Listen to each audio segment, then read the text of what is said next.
everyone, Taylor here. I'm one of the specialists at Jacobs Trading. If you're unfamiliar with our store, please see the description below to follow us to our online shop.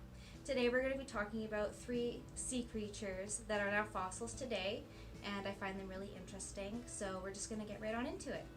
Okay, so first up we're going to talk about ammonites.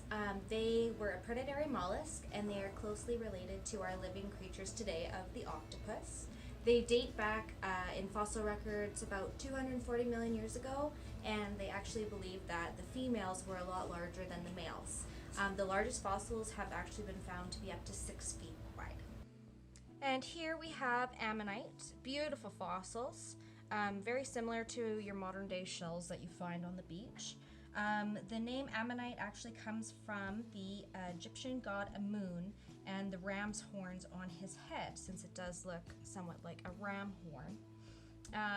And this actually shows you guys just how different the sizes of an ammonite fossil can be.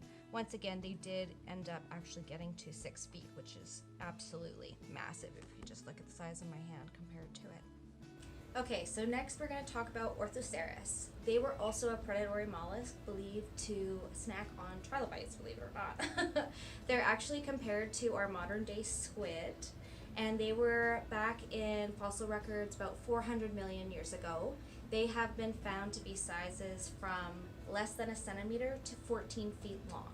Okay, so what we have here right now is an Orthocerus fossil. Now, Orthocerus means straight horn, as you can see by the shape of the fossil. This long line down here is called a siphuncle, and it was a tube that filled the length of the shell, and it would pull in water and push it out so that it could travel through the ocean.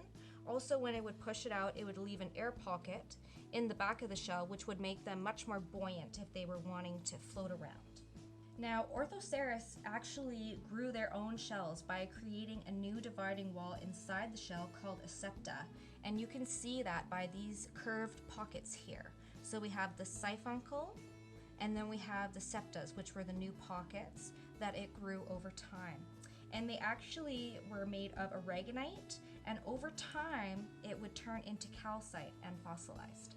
Okay, last but not least, we're going to talk about trilobites. These guys are arthropods, and they are commonly related to our modern day horseshoe crab, and they also molt exoskeletons like lobsters do as well. They range in the food chain from predator to prey to scavenger, depending on what their surroundings are. They date back in fossil records 520 million years, and they also go from sizes of microscopic to 2 feet. Okay, so here we have some trilobites. I'll hold one up close so you guys can see. So trilobite stands for 3 lobes. So they had the head, the abdomen, and the tail. Okay, so central lobe and then 2 pleural lobes.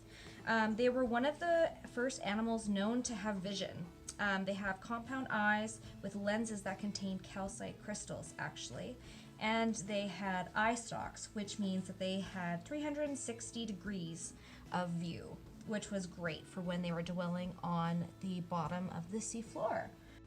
Okay, so that's it for today. I hope you guys enjoyed. I enjoyed sharing that information with you. If you liked this video, make sure you press that like button. If you want to see more, please subscribe. We're doing videos weekly now, so lots more to come, and have a rocking day.